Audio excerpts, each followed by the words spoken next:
So it seems we can't do simple maths anymore. So here's question 1. We can either use the grid method or old-fashioned long multiplication. Mum and Dad will help you with long multiplication, so let's do the grid method.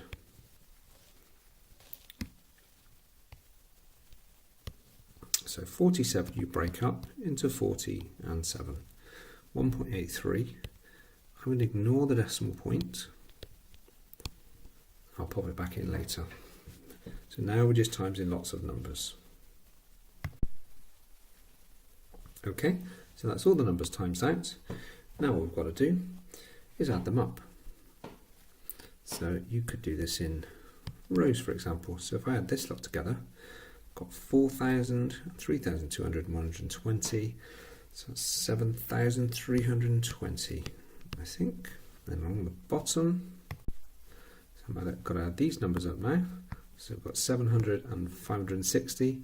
So that's 1,260 and another 21. So that's 1,260. Is that 1,281? Now I don't have to do these in my head. I could have done a little sum. Because I'm not going to take the risk in the exam and get it wrong. 6 and 2 is 8. 7 and 5 is 12, as I said. Okay, and now I'm going to put these two and just add them together. So I've got 7320 plus 1281. 2 and 8 is 10. Carry the 1. 3 and 2 is 5 plus 1 is 6. 7 and 1 is 8. So I've got 8,601. Now I ignored this decimal point just up here. There's 2 decimal places in the question, which means there's going to be 2 decimal places in the answer. So my decimal point will need to go here. So your answer is 86.01. So let's have another go, another practice question. Again, I'm going to split this up. So 58, perhaps go down the bottom. 2.12. Now, as I said before, 2.12, just ignore this little fella here. We can pop him back in later. So I'm going to have 210 and 2. Okay, so that, if I ignore the point, is really 212, and 212 is really 210 and 2. Now I do what I did before and just start timesing it all out like crazy. So I've worked all those out, and again I'm going to add them all together. Last time I did it by going along the rows, and I put my rows here. Well, for a change, why don't we go and do it in columns? So I could go down this section and add these together. So we've got 10,000 plus another 1,600. That's going to be 11,600. That's that first bit. Then I can add up these two now. So that's simply going to give me 580. And then finally these two, which gives me 116. So these are my 3 totals what I add together. I could do them in my head or not. Depends whatever takes your fancy. So I'm not going to risk it. I'll just do a big old-fashioned add up.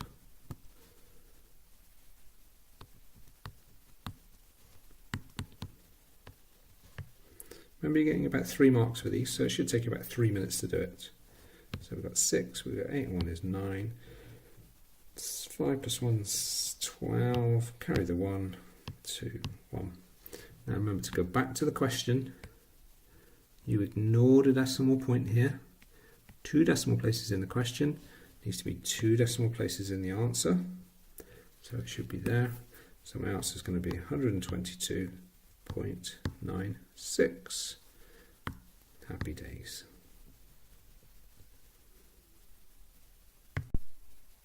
Now just one last thing whilst we're here. Think about reflecting on your answer and checking whether it's sensible. this is roughly 2. This is roughly 60. So 2 times 60 should be about 120. Is my answer about 120? Yes, it is. So I know that that is pretty much right. Okay, I might have the odd error here, or maybe the odd error here, but I'm only going to lose 1 mark for that. Remember, reflect on your answer, check it. Okay, the next question I'm going to look at is question 5. It's about sequences and nth terms.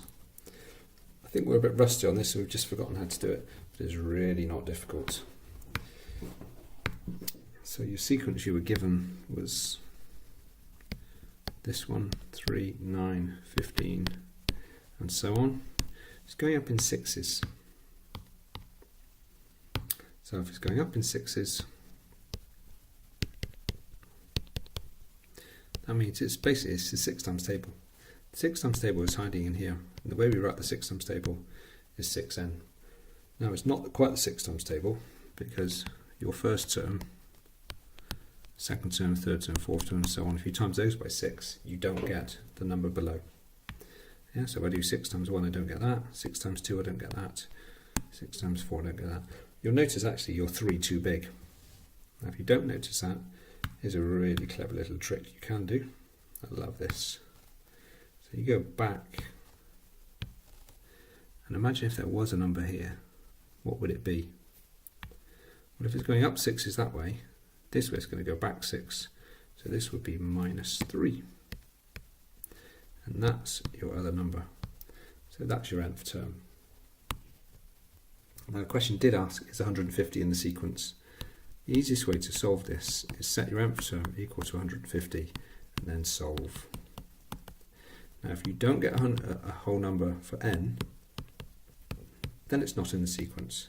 If you do 6s into 153, you will find that n is not a whole number. So 6s into 15 go 2, carry 3, 6 into 30 go 5, and you've got 3 left over. So it's not a whole number, therefore 150 is not in the sequence. So I have another practice one. Let's say the sequence is this, 2, 5, 8, going up in 3s. Well, if it's going up in 3s, then that must mean it's 3n. In other words, the 3 times table is hiding inside this. Find your mystery number. So if it's going up in 3s that way, this way it will go back 3. So that must be -1. And that's your mystery number. Okay, so that's your nth term. Let's make up a number. Let's say is 20 or 50. It's 50 in the sequence. Well, you set your nth term to 50 and you solve. And oops, if n is a whole number, which I think it is, it's at 17. That means 51. That means, sorry, 50 is in the sequence. Okay, so that is in the sequence. It's the 17th term in the sequence. Okay? Okay, our next question that was done badly was number 9.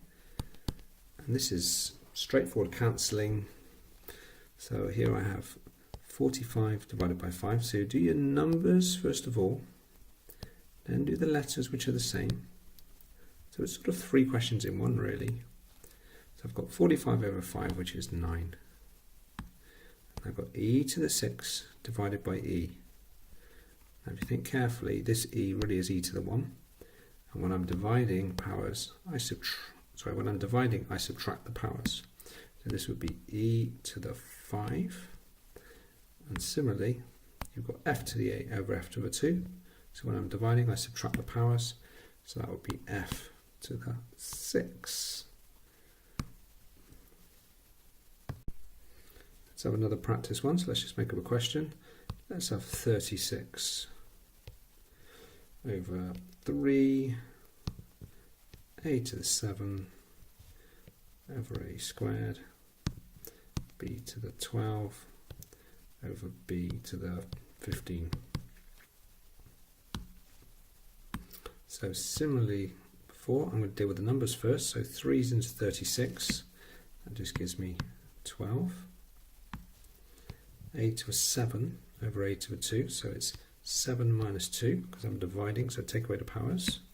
So that is a to the 5. I've made this one just a little bit harder, because what happens if I do 12 take away 15? I get minus 3. Now you could leave your answer like that if you want, but let's think about this one carefully. What does a negative power mean? Okay, that makes it mean it's actually a divide by, so 1 over it really, so it's on the bottom. So it would need to look like this.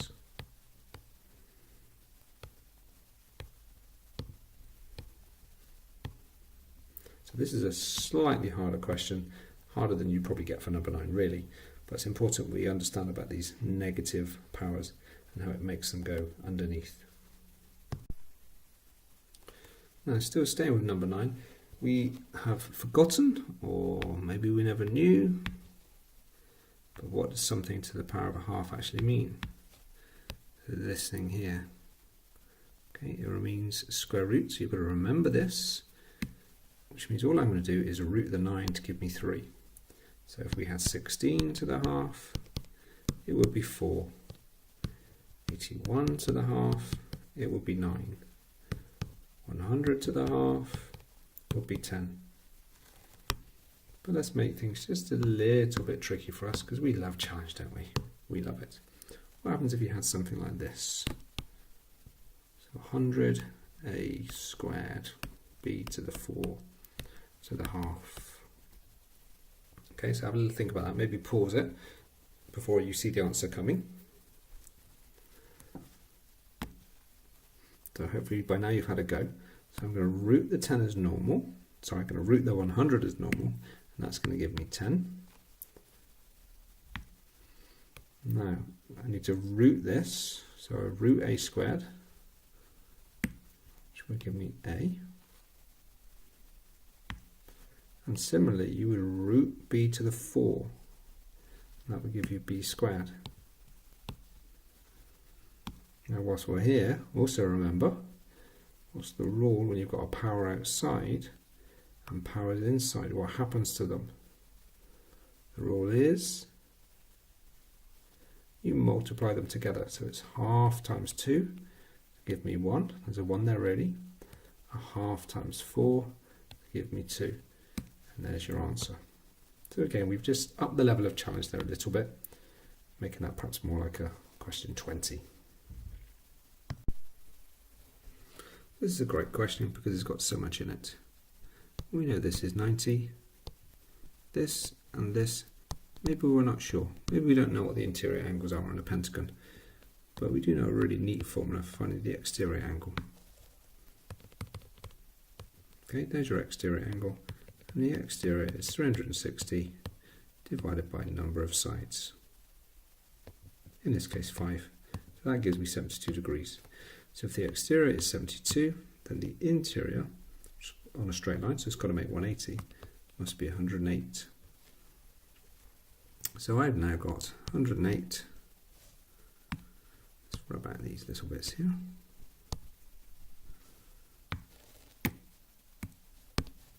$108. So when I put all these together, whatever's left over from 360 gives me my value of x. 9 plus 1 is 10, carry the 1, 1, 2, 3. So 306 is the value of these.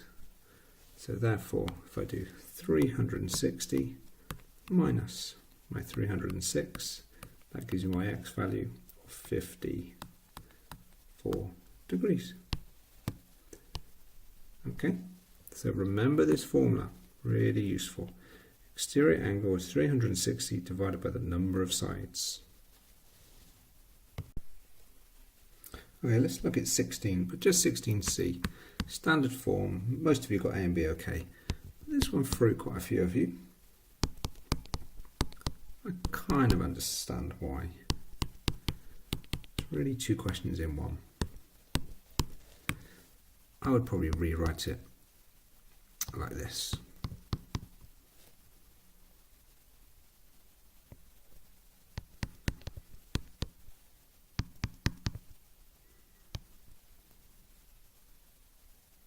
Okay. Now I can do 2.3 divided by 4.6 separately, and that gives me a half. So I've now got 10 to the 12 times by 10 to the 3. Now, as we talked about earlier, when you're dividing, you subtract the powers. So that's going to give me still the half, but times by 10 to the 9. So you've now got 1/2 times 10 to the 9, or 0.5 times 10 to the 9, which is not standard form. So change this fella to 5. You've made that number 10 times bigger, so this would need to be 10 times smaller to keep the size of the number, keep the value the same. And there we go. And that's it. We'll do the end questions together in class.